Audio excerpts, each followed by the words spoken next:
ប្រាសាទព្រះវិហារប្រាសាទព្រះវិហារស្ថិតនៅភូមិភាគខាងជើងប្រទេសកម្ពុជាក្នុងភូមិសាស្ត្រឃុំស្រអែមស្រុកចុងខ្សានខេត្តព្រះវិហារប្រាសាទដ៏ចំណាស់មួយនេះមានអាយុជាង 1000 ឆ្នាំដែលកំពុងឈរបង្អួតរៀងយ៉ាងរឹងមាំនៅលើកំពូលភ្នំព្រះវិហារនៃជួរភ្នំដងរែកដែលមានកម្ពស់ប្រមាណ625 ម៉ែត្រពីនីវ៉ូទឹកសមុទ្រដែលនាំឲ្យមនុស្សម្នាស្ងប់ស្ងាញ់និងចាត់ទុកជាទីសក្ការៈនិងស្គាល់ច្បាស់ថាជាប្រាសាទព្រះវិហារដ៏វិសិទ្ធរបស់ខ្មែរគ្រប់ជំនាន់កាលសម័យអង្គរប្រាសាទព្រះវិហារគឺមានឈ្មោះដើមថាស្រីសុខាគិរីស្វារៈមានន័យថាជាម្ចាស់នៃកំពូលភ្នំហើយក៏ជាឈ្មោះនៃលឹងថ្មព្រះឥសូរដែលស្ដេចជំនាន់មុនយកទៅតម្កល់លើភ្នំនេះតាមការស្រាវជ្រាវពីឯកសារប្រវត្តិសាស្ត្រខ្មែរជាច្រើនប្រាសាទព្រះវិហារចាប់ផ្ដើមកសាងឡើងក្នុងរជ្ជកាលព្រះបាទសូរ្យវរ្ម័នទី1នៃគ្រិស្តសករាជឆ្នាំ889ដែលធ្វើឡើងអំពីថ្មភក់នៅលើទីតាំងខ្ពស់មួយនៃជួរភ្នំដងរែកដែលកាលនោះគឺស្ថិតនៅចំកណ្ដាលនៃអតីតទឹកដីមហានគរខ្មែរដែលបច្ចុប្បន្នគឺស្ថិតនៅក្នុងទឹកដីខេត្តព្រះវិហារជាប់នឹងខេត្តស៊ីសាកេតនៃប្រទេសថៃប្រាសាទព្រះវិហារគឺជាតំបន់ប្រវត្តិសាស្ត្រសាងសង់ឡើងក្នុងអំឡុងចុងសតវត្សទី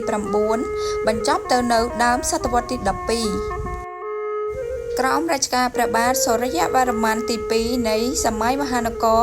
ដើម្បីឧទ្ទិសដល់ព្រះឥសូរដែលជាព្រះអាទិទេពនៅក្នុងព្រហ្មញ្ញសាសនាជាបន្តយើងខ្ញុំសូមធ្វើការសង្ខេបពីព្រឹត្តិការណ៍និងការបរិច្ឆេទសំខាន់ៗដែលកុលបុត្រកុលធីតាកម្ពុជាគប្បីចងចាំឲ្យបានច្បាស់ដូចខាងក្រោម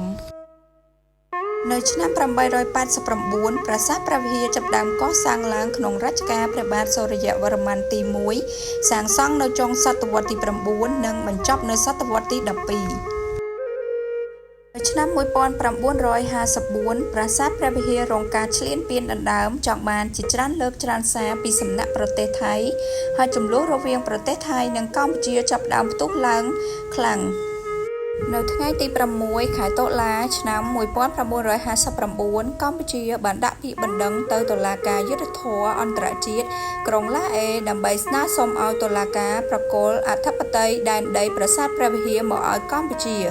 និងទាមទារឲ្យថៃដកកងទ័ពប្រដាប់អាវុធរបស់ខ្លួនចេញពីតំបន់ប្រាសាទក្រោមការតវ៉ាតាមរយៈការទូតជាមួយនឹងថៃបរាជ័យនៅថ្ងៃទី8ខែធ្នូឆ្នាំ1959សារណារបស់កម្ពុជាត្រូវបានបញ្ជូនទៅដល់ដៃតុលាការតាមការកំណត់តែចំណែកឯភាគីថៃវិញបែរជាបញ្ជូនពាក្យបណ្ដឹងមកបដិសេធមិនទទួលស្គាល់សមត្ថកិច្ចរបស់តុលាការអន្តរជាតិក្នុងជំនុំជម្រះបណ្ដឹងរបស់កម្ពុជានៅថ្ងៃទី26ខែឧសភាឆ្នាំ1961តុលាការយុត្តិធម៌អន្តរជាតិក្រុងឡាអេបានច្រានចោលបណ្ដឹងជំទាស់របស់ភាគីថៃដោយប្រកាសជាសាធារណៈថាតុលាការមានសមត្ថកិច្ចពេញលេញក្នុងការដំណើរការអង្គប្រជុំជម្រះលើបណ្ដឹងរបស់កម្ពុជានៅថ្ងៃទី15ខែមិថុនាឆ្នាំ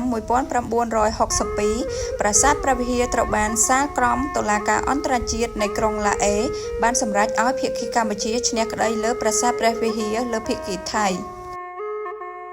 នៅថ្ងៃទី7ខែកក្កដាឆ្នាំ2008អង្គការ UNESCO បានសម្រេចដាក់ប្រាសាទព្រះវិហាររបស់កម្ពុជាចូលទៅក្នុងបញ្ជីបេតិកភណ្ឌពិភពលោកក្នុងសម័យប្រជុំលើកទី32នាទីក្រុងកាវិចប្រទេសកាណាដានៅថ្ងៃទី10ខែតុលាឆ្នាំ2001រាជរដ្ឋាភិបាលកម្ពុជាបានស្នើសុំប្រាសាទព្រះវិហារចុះចូលក្នុងបញ្ជីរបស់អង្គការ UNESCOនៅថ្ងៃទី30ខែមិថុនាឆ្នាំ2006ការបញ្ជូនសំណុំឯកសារសម្រេចទៅមជ្ឈមណ្ឌលបេតិកភណ្ឌពិភពលោក UNESCO ក្រុងប៉ារីសនៅថ្ងៃទី23ដល់ថ្ងៃទី29ខែតុលាឆ្នាំ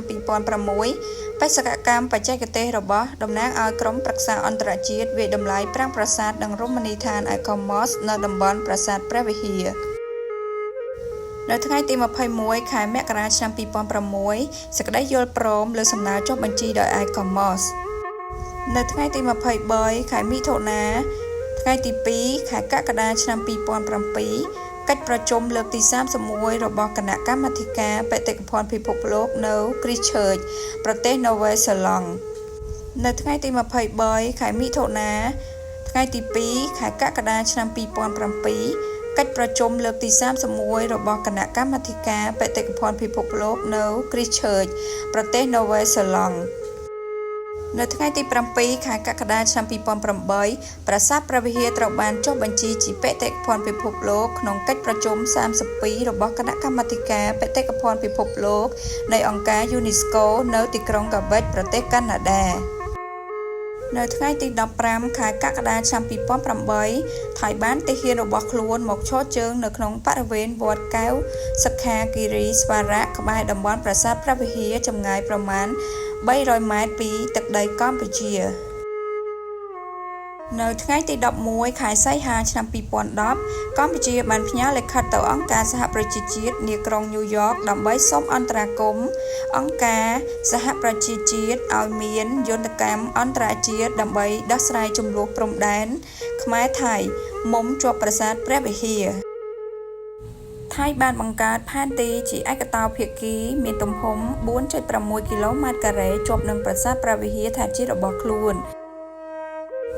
ផែនទីនេះខុសបញ្ច្រាស់ទាំងស្រុងពីសាលក្រមតុលាការអន្តរជាតិដែលមានន័យថាប្រាសាទព្រះវិហារស្ថិតនៅលើទឹកដីខ្មែរនិងដែនអធិបតេយ្យភាពរបស់កម្ពុជានៅថ្ងៃទី11ខែវិច្ឆិកាឆ្នាំ2013តុលាការ ICJ បានប្រកាសក្នុងការសម្រេចចិត្តជាឯកច្ឆន្ទតាមសាលក្រមឆ្នាំ1962របស់តុលាការអន្តរជាតិបានប្រកបប្រាសាទព្រះវិហារទាំងអស់ឲ្យមកកម្ពុជាហើយភាគីថៃមានកាតព្វកិច្ចត្រូវតែដកកងទ័ពប៉ូលីសឬឆ្មាំថៃដែលឈរជើងនៅតំបន់ប្រាសាទព្រះវិហារទាំងអស់ដោយគ្មានលក្ខខណ្ឌ